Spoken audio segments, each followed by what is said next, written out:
Hi, the title of today's podcast is Am I the Reason? How to Stop Holding Yourself Back.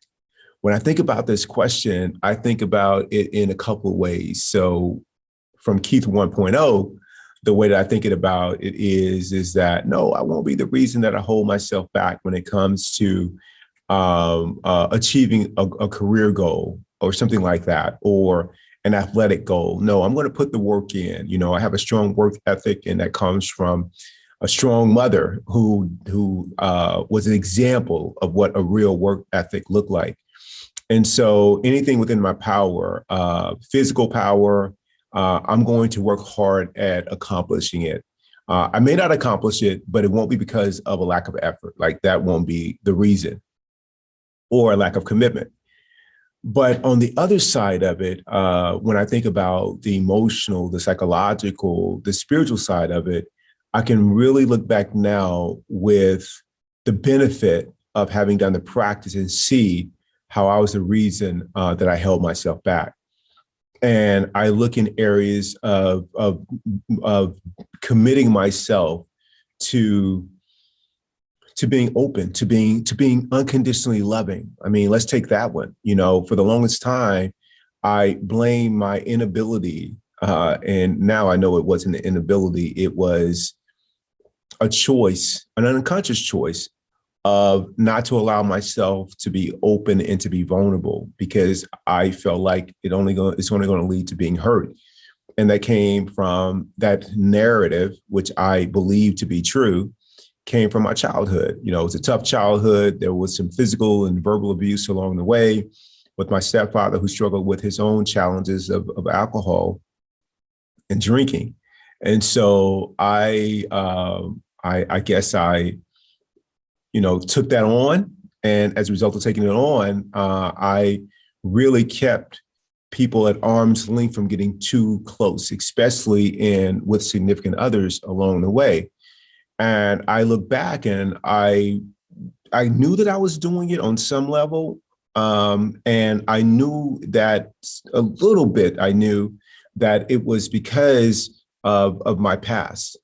But once I started doing the practice, I started learning that if I make a commitment to stay open and not close, no matter what the other person does, then I win. Then it becomes not about what the other person does. It all becomes about my choice. So I can count on one finger of the number of times I've ever been jealous in my life, which hasn't been often. But in that instant, I closed. And why did I close? I had a fear of that person not being around. I had a fear of them leaving, of them moving on, a fear of them liking someone else or wanting to be with someone else. That's not my call if they choose to do that. And so I would close and I would try to do things to make them stay close, or to please them in a certain way, and do what they liked and cater to them, because I had this fear, this insecurity that was really running my life. And so I would do anything to avoid the things that triggered that in me. And then when it came to that, I said, I can't live like that. And I said, no matter what the other person does, I'm going to work on not being insecure. Like that became my thing. And the same thing happened with, I needed people to be kind or to acknowledge my kindness if I was to feel good about it. And again, from opening a door for someone to walk through, and the old Keith, when they would walk through the door, if they didn't say thank you, I would feel like, what is this? Am I like a door or the door person here, the butler? You get to walk through, you're entitled to walk through. That's my job here.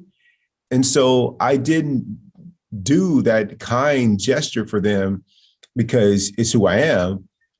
A part of me did it because I wanted something back, like a little thank you would have been more than enough. And then I got that I don't want to be that person who will only do kind things if there's something in it for me on the other side, no matter how small that reciprocity is. I don't need that.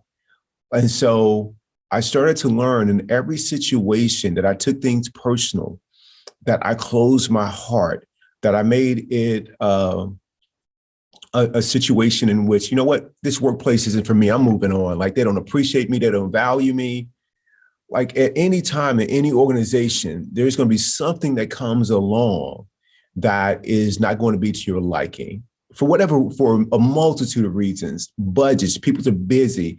They're not even thinking about you. They got something else on their mind. You're not seeing the bigger picture.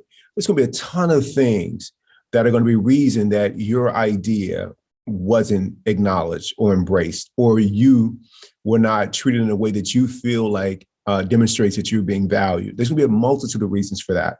So to hang your experience of the organization on that, it's more about what the organization can do for you in those moments than what you can do for the organization. And so what I've learned is that wherever I'm working at, while I'm there, I want to be okay with what happens, period. Now, that doesn't mean that I'm not going to work to improve it if given the opportunity.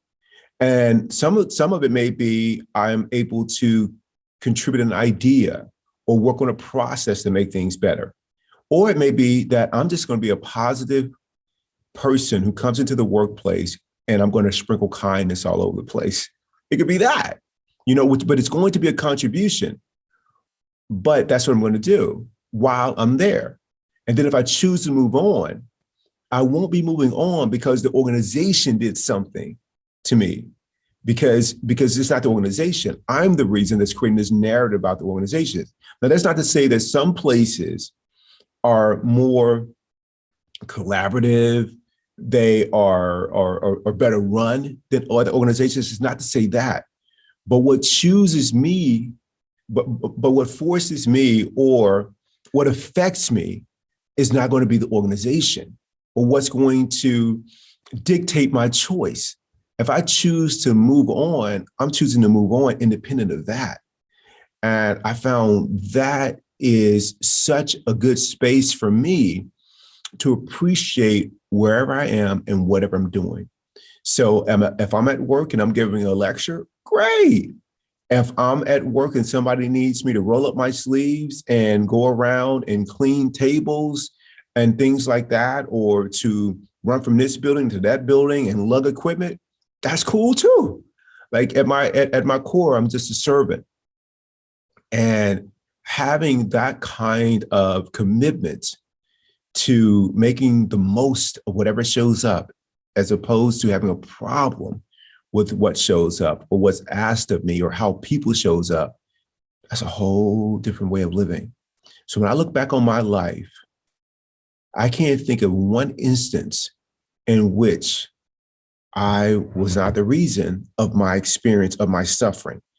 And again, that's not to say that there is not pain along the way. Pain is inevitable. That's part of the human condition.